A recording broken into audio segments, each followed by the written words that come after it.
neatly that can be applied to life. A principle is a truth that is packaged in a way or packaged neatly that it can be applied to any situation in life. Okay? So when we talk about principles, principles are truths.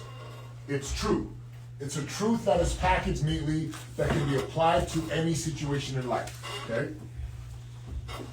So what we want to do is start to discover these principles that can guide us and help us. So we got a lot of athletes in here. We got volleyball players, soccer players, football players, wrestlers, tracksters. We got business owners. What is a principle that you live by in sports? Something that helps you in sports. You hear this, coaches say stuff all the time. You see YouTube or Instagram videos all the time. What's a phrase you hear in sports that helps you? They don't know me. Say it, go ahead. They don't know me, son. So, they don't know me, son, is like, that's more like a mentality. So, principles of truth. What's a truth? If I work, go ahead, Uriah. No pain, no gain. So, no pain, no gain.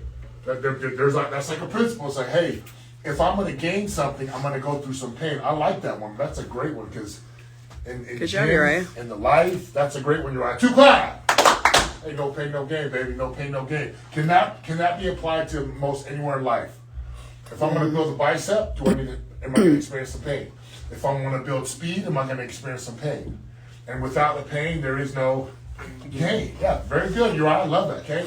Anyone else online? Principles that guide you and help you. I got one. Vita. It's harder to stop a train that's moving. It's hard to stop a train that's moving.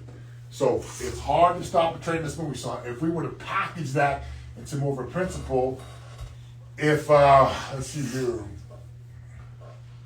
that is the truth. Because what's in motion, what tends to go in motion stays in motion. So again, athletically speaking, hard to stop a train that's moving, hard to stop a person that's moving, hard to stop a human being that's in motion. I like it. I'll take it. 2 clap. Come up, give me one more. Someone online, who's got it? Principles, truths that you live by. Truths that you live by that help you in your life. Palmer's got one. Palmer, what you got, big dog? Oh no, just go right there. Mine is hard work beats talent when talent doesn't work hard. Yes, hard work beats talent. Say it one more time, Palmer. Hard work beats talent when talent doesn't work hard. When talent doesn't work hard. That is so true. I have seen some of the most talented athletes. So when I went to BYU, I was not the fastest. I was not the strongest. I was quick, but man, there were dudes who were way more talented than me. And in the beginning, they were better. By the end, I passed them all up. Why? Because they did not work. So you got to learn how to work hard. I love that. Very good. All right. Now, with that said, everyone, let me get your attention here. I'm going to introduce to you a principle. I have these 13 principles. How many principles? 13 principles. 1, 2, 3, 4, 5, 6, all the way up to principle number 13. Principle number 13 is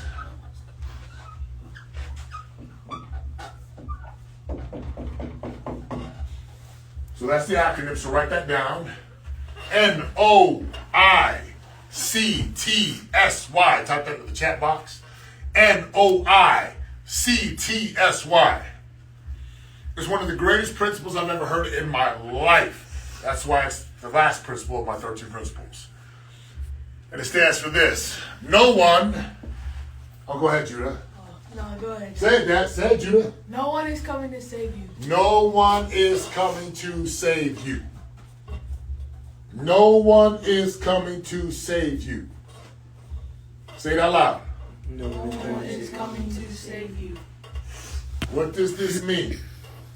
Let me tell you a story. So, in 2008, I lost everything financially. We got crushed, and destroyed in the recession. You guys have not experienced a recession yet because you guys are young men and young women. but you will one day. Everyone goes through at least one in their lifetime, sometimes two. So in 2009, 2010, I'm just sitting there where we have no money.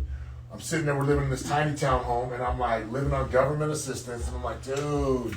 And I was like, God, please help me. And what I was really saying was, God, have someone show up with a suitcase full of money and just save me. That's kind of what I was hoping. Like someone would just come and rescue me. Like I didn't have to do the work.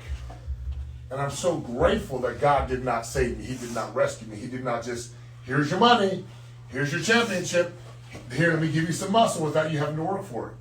No one is coming to save you means it's 100% on who? You. For you, Vita, it's on you. Uriah, it's on you. Sophia and Jacob, it's on you. Everyone down in Freeport is 100% on you. And the reason I say this is sometimes in life, we want to blame, which is part of the grit. We want to blame, it's my parents' fault. It's my brother's fault. It's the house that I grew up in fault. It's the culture's fault. It's my religion's fault. It's the president of the United States' fault. It's the Republicans' fault. It's the Democrats' fault. And that's why I can't get ahead. It's the color of my skin's fault. That's why my parents got divorced. That's why. The reality is, when we talk about no one's coming to save you, you have to have this thing called extreme, say it, ownership. Say it. Extreme ownership. Say it again. Extreme ownership. Extreme ownership. What does this mean? It means that you own 100% of the results in your life. Nobody forced you to sleep in. Nobody forced you to shove the Snickers or the ice cream down your mouth. Nobody forced you to pretend to be hurt so you could not go to practice. Nobody forced you to eat like 10 hot dogs. It's 100% on who? You.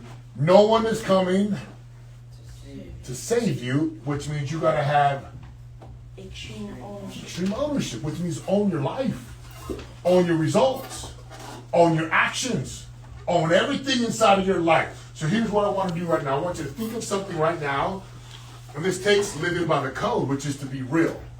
I want you to think of something in your life right now where you kind of blame someone else. Think of it.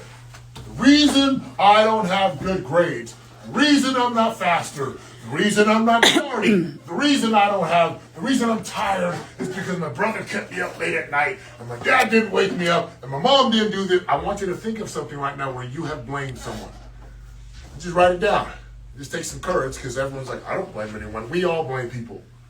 Every one of us. I know a lot of adults, subconsciously, we blame. But the moment you take extreme ownership, this was me back in 2010. I owned my results. I was broke. It was on me. It was my fault. Not the economy, not the recession, not the banks. It was me. I wasn't prepared. I didn't have the skills. I was kind of a chump back then. I thought I was really good. I wasn't. And then I took matters into my own hand because no one was coming to save me. And here's the reality, guys. Ready? Real winners, they don't want to be saved. They don't want to be saved. Meaning you don't want people to come and just rescue you. You actually want to figure it out yourself. You want to own every part of your life. So think of it right now and write it down. Where's the part in your life that you have blamed someone else for your lack of results? Write it down. Write this down. Where have I blamed others for my lack of results? I know people who blame their parents. Oh, my parents got a divorce. My dad didn't show up. My mom didn't show up. My auntie didn't show up. My grandma doesn't like me. I'm black. I'm brown. I'm Asian. I'm white.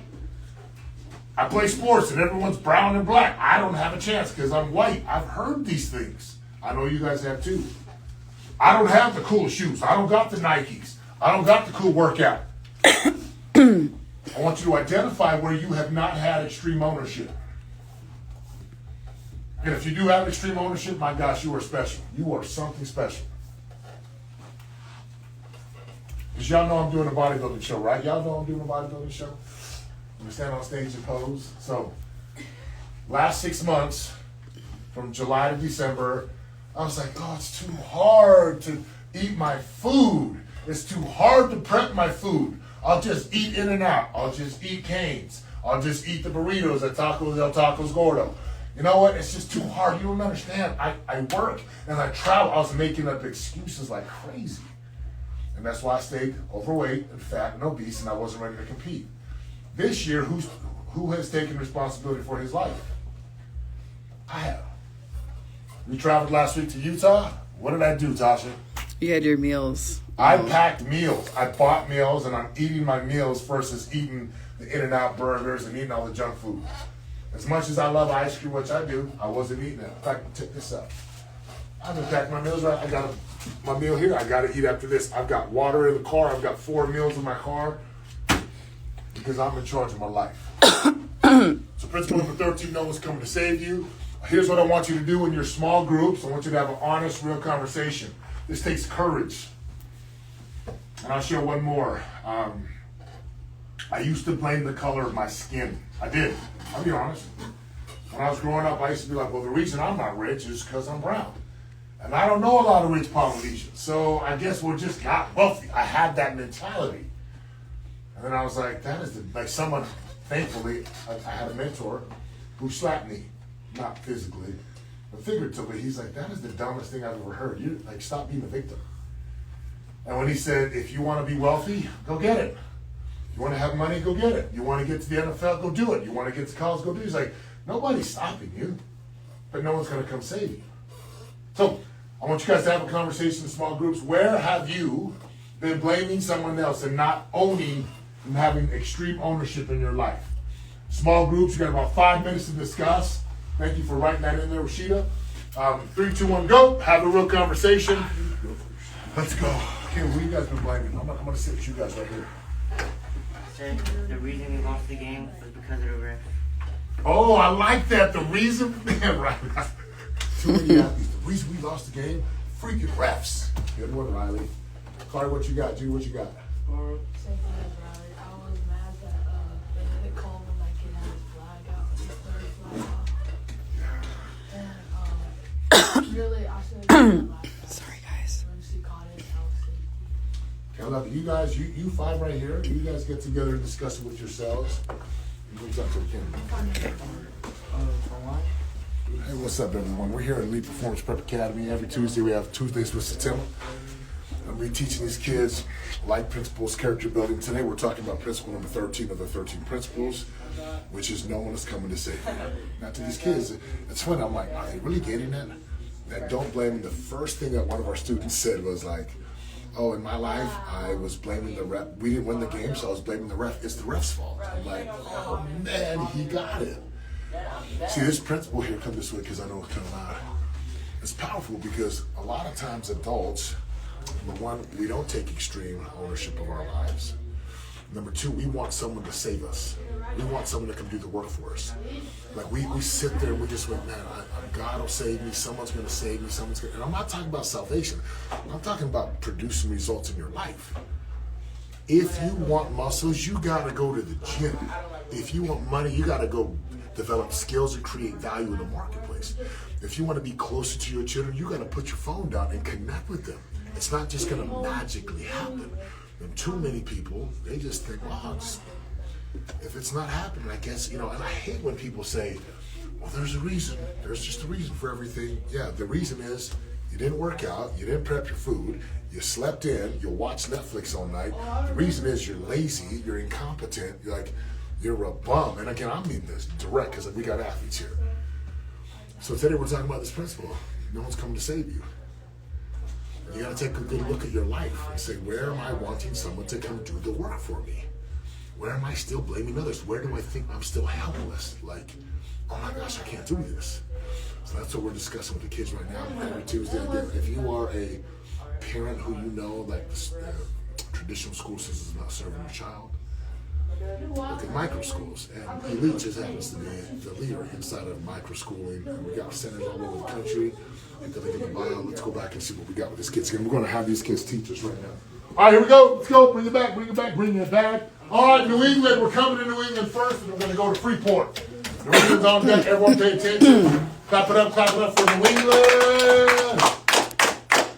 Okay, Sophia and Jacob, where have you guys not taken extreme ownership or accountability? Well, I have like 2 of them. One of them is I blame my mom because sometimes she just doesn't give me workouts, but I don't ask for them, and I blame her for not giving them to me. And I also blame my math teacher because she's been teaching us the same thing since 6th grade. So, yeah, those are the 2 people I blame. I love the honesty, guys, because this is how we become free. Jesus said the truth will set you free, and the truth are the facts that we kind of believe. So thank you for 2 clap for Sophia. Jacob, what you got, big dog? I also have 2. The first one is I blame my volleyball coach and he lost games because she was a really bad coach. And my second one was I blame my mom for giving me a workout that was too hard and it wasn't getting done quickly. I love the honesty. Again, who else in here has ever blamed their mom or their dad? Raise your hand.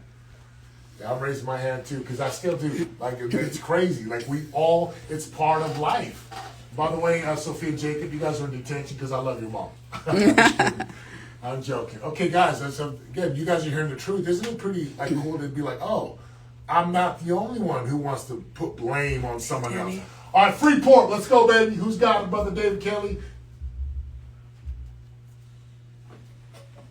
All right. Those volunteers, come on up. I miss you, Freeport. We got to come take a trip to Freeport, Florida. My goodness. I always say, like, every day I say I'm starving because mom didn't order food. She didn't order enough snacks.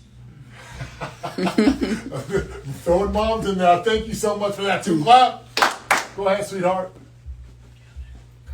I didn't eat breakfast because mom didn't order any breakfast that I wanted. Moms are getting thrown under the bus today. No, I love it. Thank you for sharing that. Mom. Don't worry, we all have that. That's why moms are superwomen, man. They're like Wonder Woman, Superwoman. Thank you so much. 2 clap. All right, St. Jeezy, let's go. And I'll take how to blame mom for 500. Yeah. I told these kids they're not saying anything about their mom. Because she's the mom of 3 of them. One of the main things that I say is I blame my teammates for losing because they missed the tackle when I could have tackled them too. Oh, I love that. Who else in here? Raise your hand if you've ever blamed a teammate. Yeah, I did. Yeah, okay, thank you. 2 clap. Keep going, St. George. I blame my coach for stealing me, even though I could have made it when I got thrown out because they knew I was going to go. And yeah, so never blame a coach. Never been a coach. That was actually Who in here has ever blamed a coach before? No? See, I even blame my college coach. Man, Setema, you gotta wake up. Okay, I love it. Thank you so much. Anyone else in St. George? Okay, I'll go. So I always say I blame my kids for making me late in the morning, but it's really because I stayed up late scrolling on my phone. So it's never really my kids. It's always me staying up late and not going to bed on time. Okay, guys, I thank you, Sheeta. 2 clap. Now, everyone, I want you just to take note of this, right? Think about this for just a second. What are we hearing from all the things that have been shared? Is it normal and natural to blame someone? Yes. Write this down. We naturally want to blame someone else. It is a default mechanism in a human being. Not my fault. It's my mom's fault. Not my teammate. It is so natural that you have to train yourself to live by principle 13, which is No one's coming to save you, which means extreme ownership. No one's coming to save me. I'm going to own my life 100%. Again, guys, I just want you to notice this for a second. And notice how, it was easy. I was like, man, I hope people can be honest with this. And everyone said something. Oh, I blame my mom. I blame my kids. I blame my teammate. So how do we have extreme ownership? Okay, I'm going to teach you this right now. How do I have extreme ownership? Write this down, please. I am, it's okay. Have a seat right there. I am 100% responsible for my life. Please write that down. Kenny, what up, baby? Good to see you, Stud. I am 100% responsible for my life. Think about that as you write it down.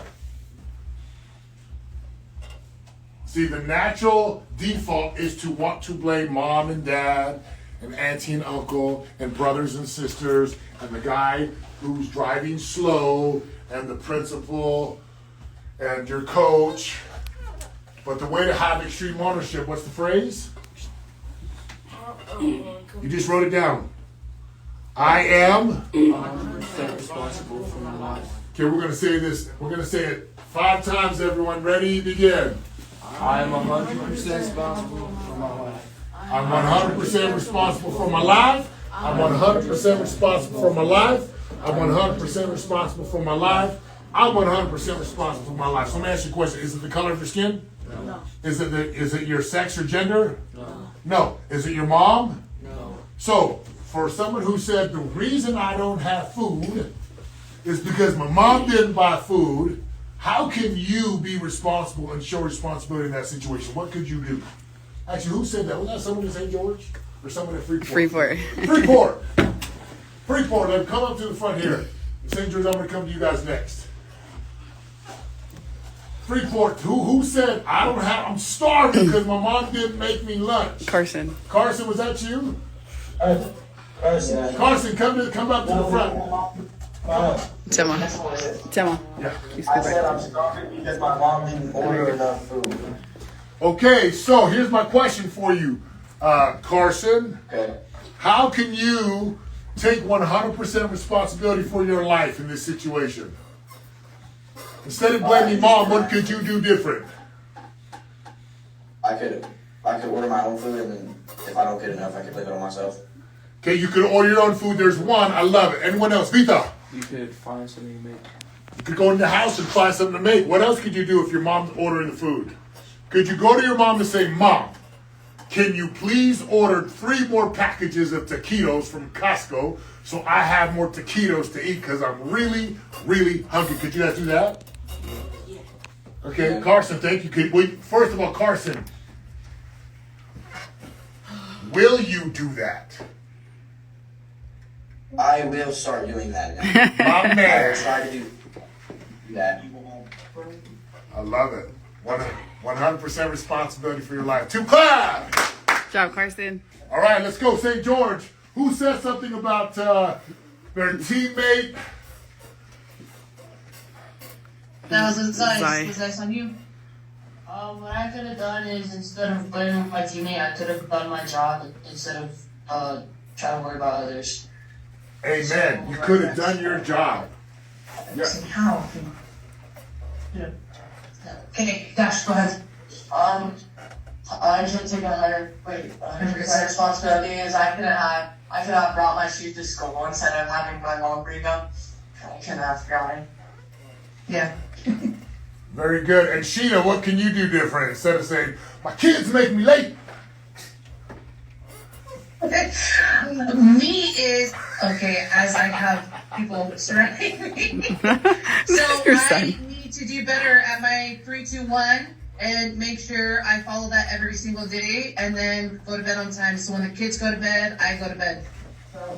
I love it. Sheena, is there a possibility where you can put your phone away from your bed so you can just go lay down and go to bed without your phone? You could just, sometimes, yes. But yes, I can. I will put my phone away and I will make sure that I go to bed on time. I'll put it in a different room. Okay, we're gonna return. I'm gonna follow. We're gonna follow up with Sheeta next week. In fact, every now I'm gonna text Sheeta. Are you seeing this, Sheeta? Or is your phone by you? Don't make me call Betson now. Shoot. Okay, let's go to New England. Sophia and Jacob, what can you do different versus blaming mom?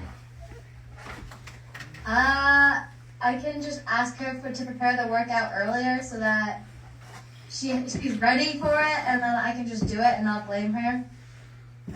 Yeah, very good. You can just take an extra step, communicate clearly. Hey, Mom, I want to get to practice. I don't need more food. I need this, Mom. Jacob, what could you do different? When my mom gives me a workout that's like very long, instead of me just complaining, I could just start doing the workout and just don't focus on the time until it's finished. My man, I love that. 2 claps. Nice. So, Setema, that's me. I've been doing cardio. And what do you guys think is harder, to walk on a treadmill or to do the Stairmaster? Stairmaster's hard. So which one am I doing? I do Stairmaster. Everyone in the gym's like, big dog, why are you doing the Stairmaster? And I'm like, because it's freaking hard. I want the hardest thing right now, because I don't want to be the guy that's like, oh, I'm going to take the easy way out. I'm going to take the hardest path. I do the Stairmaster. When I first started doing the Stairmaster, my trainer, Justin, he was like, I need you to do it for 20 minutes. I did it for 10 minutes, and I was like, oh, I was dying. And then he's like, just do it for 15 minutes. And then I did it for 15. I'm like, I'll never do this. Yesterday, I did it for like last week, so I was doing 45 minutes. I did 50 minutes yesterday, and it was easy. I was like, gosh, I'm getting better. And even he said, it's going to get easier, then you got to switch to the treadmill and put the incline on. Why am I sharing this with you? Because I am embracing the pain as much as possible, and I have extreme ownership of my life. Extreme ownership means I'm 100% responsible for my life. Anytime you blame, now we talked about this last week, no blaming, no complaining, no excuses. Anytime you're tempted to blame people, anytime you want to blame your mom because you don't have food, I want you to everyone take your right hand, right here, look at it, and then slap yourself. Like, slap yourself hard. No, for real, it's like, I want you to try this. Anytime you say, it's my mom's fault, Sophia, you take your right hand and you slap yourself in the face. Why? It's a wake up of like, stop blaming other people and take 100% responsibility for your life. Guys, if you get this lesson, you will be so much farther ahead than everyone else. Because the world wants to blame politicians and blame the President of the United States, and they want to blame churches, and they want to blame color of skin, and they want to blame referees and umpires. I'm a coach. I coach Judah and Vita and Kari and Riley. And for the whole season, I didn't even talk about refs. I was like, nah, that's on us. If we can't beat this team handily and leave no doubt, we deserve to lose. The one game when I was like, oh man, I'm about to burn the ref's house down, was our championship game. You guys remember that game? Yeah. Those guys are literally offsides on the film. The refs aren't called. They just couldn't handle the 12U team beating the 13U team. Fine. It's okay.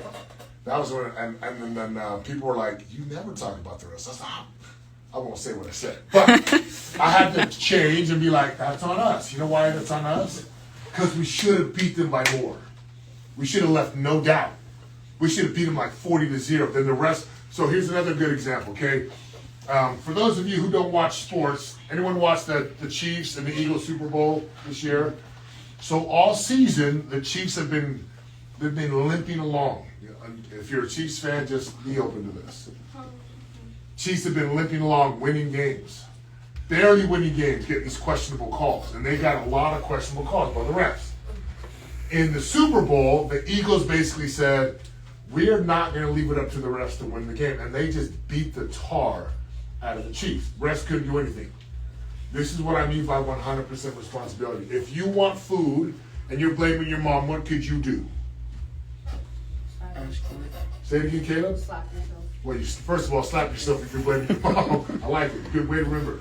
But if you want food, could you get up earlier and make your food? Yes. If there's no food in the fridge, could you go to mom and dad and say, hey, mom, dad, we need to buy some food. Can we Instacart some food right now? Can we get some food? Because I got to make lunch. If my sons ever come to me, in fact, they do. Twice a week, I get a text message on our family thread. Zion's like, hey, I'm going to the store. We're out of bread, milk, this. I'm like, yo, grab some Diet Dr. Pepper for me, too. You guys ever want to butter me up, bring me some Diet Dr. Pepper, okay? That's the hint. Okay, all right, okay. One last thing here. What are you guys hearing and what are you getting from this conversation? I'm going to give you 5 minutes to teach. What are you hearing? What are you seeing? And here's the thing I want you to talk about here, okay? I'm going to write this on the board so you guys can see this. Okay. If I divide this up and I call this quadrant physical, spiritual, relational, and then financial. Physical is your body, your fitness, your health. Spiritual is your purpose, your meaning, your faith. Relational is relationships with family, friends, parents. The financial, this is your future, your schooling, right? Your vocation, your career path. What are you learning from this conversation, and how can you apply that to every part of your life? How can you apply? So let me give you an example. What I'm getting right now is it's 100% on me. And if I'm going to go step on stage and do great in this bodybuilding competition, it's not for any reason other than I did not want to prepare my food and pack and do the work. I got 4 meals in my car. I got 1.5 gallons of water in my car. I'm going to eat all my meals today. Like, it's on me. And I can just talk about how can I be responsible here, here, here, and here. I'm going to give you guys 10 minutes to have this conversation with each other. So, Jude, why don't you come over to this group? So we got 3 over there, 3 over here. Okay, you guys got 10 minutes to discuss. What are you learning? How can you apply this principle to every part of your life? Okay, 3, 2, 1, go. 10 minutes, let's go. How can you apply it? How can you share it? How can you be better?